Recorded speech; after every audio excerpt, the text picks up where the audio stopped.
Hello everyone, welcome back to online study on. देखिए friends, ये हमारा जो सीरीज़ है इसमें आपको मोस्ट एक्सपेक्टेड जो जीके जीएस के क्वेश्चंस हैं जो आपको जानने चाहिए और एग्ज़ाम्स के लास्ट टाइम पे जो रिवीजन्स करने के लिए इंपॉर्टेंट होता है वो हम इस सीरीज़ को स्टार्ट कर रहे हैं। और इसमें वन लाइनर क्वेश्चंस आपको देखने को मिलेगा और आपको इसी तरह से याद भी रखना है, क्योंकि यही सब क्वेश्चंस आपको एग्ज़ाम्स में बार बार रिपीट होते रहते हैं और इनको आपको गलती किसी भी हालत में नहीं करना है। ठीक है, तो चलिए शुरू कर दें और इस वीडियो के एंड तक बने रहिएगा। काफ़ी इंपॉर्टेंट क्वेश्चंस का कलेक्शन है ये, तो काफ़ी अच्छा लगने वाला है। शुरू करते हैं। तो देखिए, सबसे पहला क्वेश्चन हमारे स्क्रीन पे क्या कह रहा है कि कृष्णाराज जो सागर बांध है वो किस नदी पर है। कृष्णाराज सागर बांध ये कावेरी नदी पर बनाया गया, कावेरी नदी पर बनाया गया। कावेरी नदी का जो विवाद है वो किन किन राज्यों में देखने को मिलता है। तो कावेरी नदी विवाद कर्नाटक, तमिलनाडु, केरल और पुडुचेरी, ये चार हमें यानी 3 राज्य और एक आपका केंद्र शासित प्रदेश हो जाता है, तो देखने को मिलेगा कर्नाटक, तमिलनाडु, केरल और पुडुचेरी। ठीक है, भारत में मताधिकार किस प्रकार का अधिकार है। भारत में मताधिकार संवैधानिक अधिकार होता है, ये ध्यान रखेंगे, संवैधानिक अधिकार होता है। ठीक है, बाह्य हिमालय को क्या कहा जाता है। बाह्य हिमालय को हम लोग शिवालिक के नाम से जानते हैं। बाह्य हिमालय शिवालिक के नाम से जाना जाता है, ये बहुत इंपॉर्टेंट है, इसे याद रखेंगे। अनुपम झील कहाँ पर पड़ता है। अनुपम झील कैमूर वन्यजीव अभयारण्य में स्थित है, यानी कि डायरेक्ट कभी कभी पूछ जाते हैं कि अनुपम झील किस स्टेट में, तो बिहार में पड़ता है। ठीक है, बिहार में कहाँ पर, तो कैमूर वन्यजीव अभयारण्य में ये स्थित है। कामा झील कहाँ पर है, कामा झील रूस में पड़ता है, कामा झील रूस में पड़ता है। ठीक है फ्रेंड्स, तो ये आने वाले सभी एग्जाम्स के लिए इंपॉर्टेंट है, चाहे आप किसी भी गवर्नमेंट एग्जाम्स की प्रिपरेशन कर रहे हैं, तो जिसमें जीके जीएस पूछे जाते हैं, ऑब्वियसली सभी एग्जाम्स में पूछे जाते हैं, तो आप सभी एग्जाम्स के लिए देख सकते हैं।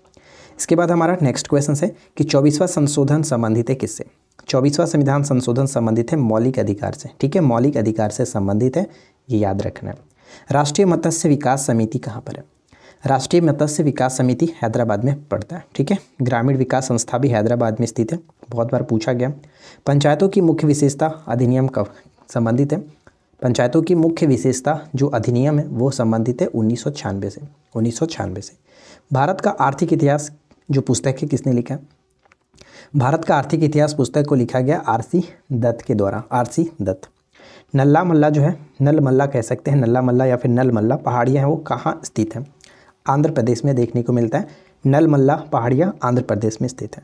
वीणा में कौन सा भाग ध्वनि उत्पन्न करता है। वीणा में कौन सा भाग ध्वनि उत्पन्न करता है, तो खींची हुई जो तार होती है वो ध्वनि को उत्पन्न करता है। और ध्वनि किस प्रकार की तरंग है, तो ये अनुदैर्घ्य तरंग है, ये बहुत इंपॉर्टेंट है, याद रखेंगे। ध्वनि एक प्रकार का अनुदैर्घ्य तरंग हो जाता है। नेक्स्ट क्वेश्चन बन जाता है कि राष्ट्रीय सुरक्षा परिषद का मुख्यालय कहाँ पर स्थित है। राष्ट्रीय सुरक्षा परिषद का मुख्यालय मुंबई में देखने को मिलता है। नेक्स्ट वन की बाण सागर जो परियोजना है, बाण सागर परियोजना का संबंध किस स्टेट से, तो मध्य प्रदेश, उत्तर प्रदेश और बिहार, ये तीनों आपको याद रखना है। बाण सागर परियोजना मध्य प्रदेश, उत्तर प्रदेश और बिहार। बिहार में मानसून के दौरान वर्षा होती है, यानी बिहार में किस मानसून के दौरान वर्षा देखने को मिलता है, तो दक्षिण पश्चिम मानसून के कारण, दक्षिण पश्चिम मानसून के कारण। भारत में जो ज़्यादातर वर्षा होती है वो इसी मानसून के कारण होता है, दक्षिण पश्चिम मानसून के कारण। उत्तर प्रदेश की सीमा लगती है 8 राज्य और एक केंद्र शासित प्रदेश जो दिल्ली है उसके साथ, यानी 8 राज्यों के साथ और एक यूटी केंद्र शासित प्रदेश के साथ। अगला क्वेश्चन कि किसके कारण स्थल और समुद्री समीर होते हैं। स्थल और समुद्री समीर होते हैं संवहन के कारण। ठीक है, संवहन के कारण, ये चीज़ याद रखेंगे। चलिए इसके बाद आगे बढ़ते हैं और नेक्स्ट क्वेश्चन देखिए। अगला प्रश्न है कि भारतीय कैंसर अनुसंधान केंद्र कहाँ पर स्थित है। भारतीय कैंसर अनुसंधान केंद्र मुंबई में पड़ता है, जिसकी स्थापना 1952 में की गई थी, 1952 में। नेक्स्ट क्वेश्चन कि भारत के किस केंद्र शासित प्रदेश में साक्षरता दर सबसे अधिक है। केंद्र शासित प्रदेश की बात की जा रही है तो सबसे ज़्यादा राज्य की बात करें तो केरल है, लेकिन यहाँ पे केंद्र शासित प्रदेश में सबसे ज़्यादा साक्षरता वाला लक्षद्वीप, जहाँ पे 91.85%। सेकेंड नंबर पे जो साक्षरता वाला केंद्र शासित प्रदेश दमन और दीव, लगभग यहाँ पे 87.10%। और थर्ड नंबर पे अंडमान निकोबार 86.63%। तो सबसे इम्पॉर्टेंट रहेगा, सबसे ज़्यादा साक्षरता वाला केंद्र शासित प्रदेश लक्षद्वीप है, ये चीज़ याद रखेंगे। चलिए इसके बाद नेक्स्ट क्वेश्चन है कि राज्यसभा के लिए सदस्यों का नामांकन, राज्यसभा के लिए सदस्यों का नामांकन आयरलैंड से लिया गया। ठीक है, आयरलैंड से लिया गया, ये बहुत इंपॉर्टेंट क्वेश्चन है, इसको अच्छे से याद रखेंगे। आर्टिफिशियल इंटेलिजेंस का जनक किसे माना जाता है। आर्टिफिशियल इंटेलिजेंस का जनक किसे माना जाता है? जॉन मैकार्थी को। किसे? जॉन मैकार्थी को आर्टिफिशियल इंटेलिजेंस का जनक माना जाता है। घर और बाहर उपन्यास जो है वो इसके लेखक कौन है? घर और बाहर उपन्यास जो है वो रविन्द्रनाथ टैगोर जी के द्वारा लिखी गई है। गार्डनर याद रखिएगा, साथ ही साथ इनकी जो फेमस गीतांजलि आपको याद रखना है, और भी बहुत सारे हैं जैसे गोरा हो जाता है। नेक्स्ट क्वेश्चन की धन्वंतरी दरबारी थे किसके? धन्वंतरी जो थे वो किसके दरबारी थे? तो चंद्रगुप्त द्वितीय के दरबार में ये रहते थे। ठीक है। अभिज्ञान शकुंतलम का प्रथम अंग्रेजी अनुवाद किसने किया था? अभिज्ञान शकुंतलम कालिदास के द्वारा रचित है, जिसका प्रथम अंग्रेजी अनुवाद जॉन निकल्सन ने किया था। जॉन निकल्सन ने किया था। नेक्स्ट उनकी प्राचीन भारत में प्रयुक्त शब्द कमाकार। कमाकार का अर्थ क्या होता था? तो प्राचीन भारत में प्रयुक्त शब्द कमाकार का अर्थ होता था भूमिहीन खेतिहर मजदूर। ठीक है, भूमिहीन खेतिहर मजदूर को कहा जाता था कमाकार। इसके बाद नेक्स्ट वन कि छठी से चौथी शताब्दी ईसा पूर्व के मध्य सबसे शक्तिशाली जो महाजनपद बना वो कौन था? मगध। मगध सबसे शक्तिशाली जनपद बना था, महाजनपद बना था। नेक्स्ट वन की प्राचीन भारत में वनवासी को क्या कहते थे? प्राचीन भारत में वनवासी को क्या कहते थे? निषाद। निषाद कहा जाता था। किस मौर्य स्तंभ के शीर्ष पर एक विशाल हाथी स्थापित है? किस मौर्य स्तंभ के शीर्ष पर एक विशाल हाथी स्थापित है? तो सांख्या स्तंभ। ठीक है, सांख्या स्तंभ। और ये पड़ता कहाँ पे सांख्या?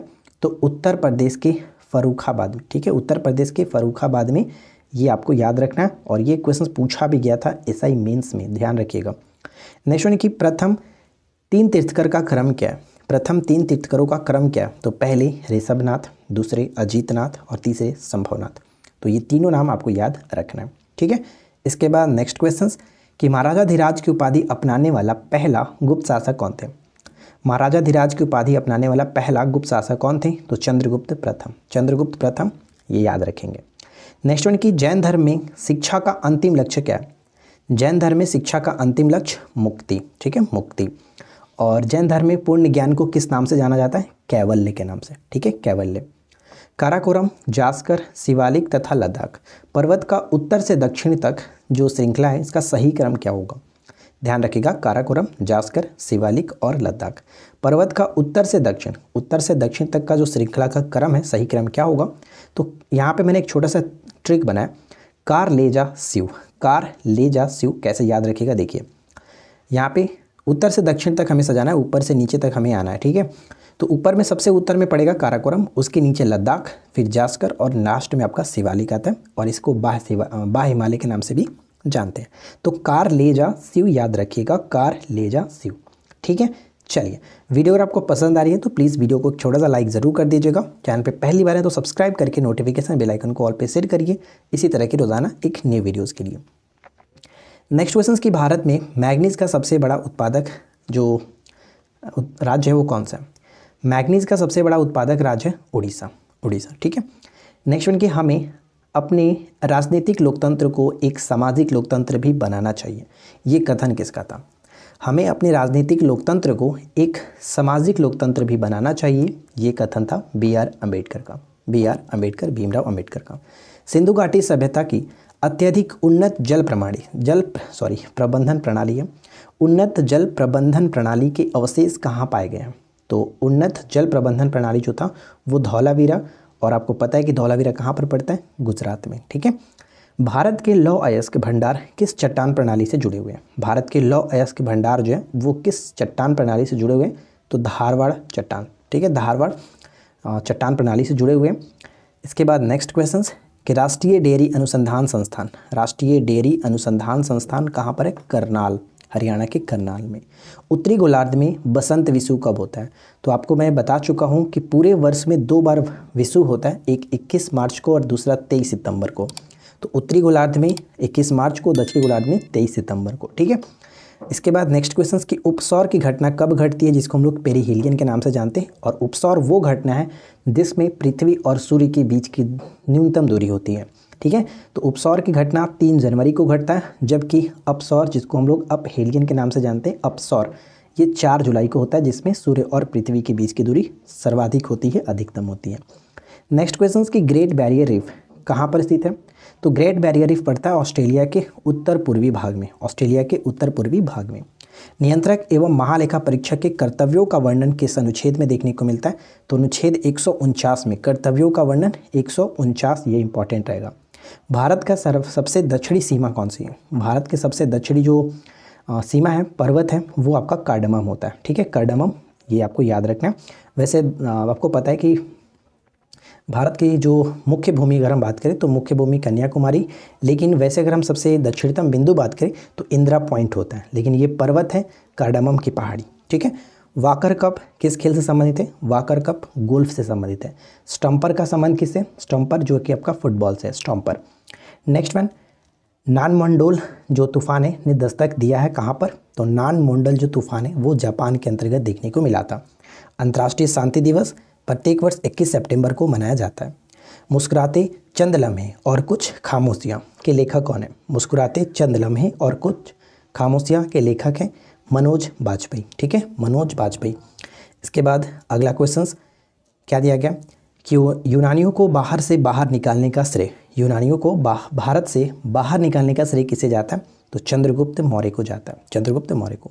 सबसे अधिक समय तक शासक कौन रहे? यानी दिल्ली सल्तनत में सबसे अधिक समय तक शासक रहे तुगलक वंश। भारतीय कम्युनिस्ट पार्टी की स्थापना कब हुई थी? भारतीय कम्युनिस्ट पार्टी की स्थापना 26 दिसंबर 1925 को, जो कि एम.एन. रॉय के द्वारा। और आपको पता है कि आज है डेट 26 दिसंबर। ठीक है, 26 दिसंबर आज है, और ये आपका एम.एन. रॉय के द्वारा की गई थी। तो फ्रेंड्स, आशा करते हैं कि आप लोगों को आज का ये वीडियो अच्छा लगा होगा। हमने कुछ क्वेश्चंस लिए थे जो कि करीब आपका 50 क्वेश्चंस तो ऑलमोस्ट हो ही गया होगा। वीडियो अगर आपको अच्छा लगा हो तो वीडियो को लाइक करें, अपने फ्रेंड के साथ ज़्यादा से ज़्यादा शेयर करें। और रही बात इसकी पीडीएफ की, तो ये पीडीएफ आपको टेलीग्राम पर हम लोग डाल देंगे, वहाँ से आप डाउनलोड कर लीजिएगा। तो बस आज के इस वीडियो में इतना ही फ्रेंड्स, मिलते हैं नेक्स्ट क्लास में। Thanks for watching, keep watching, keep learning, have a good day.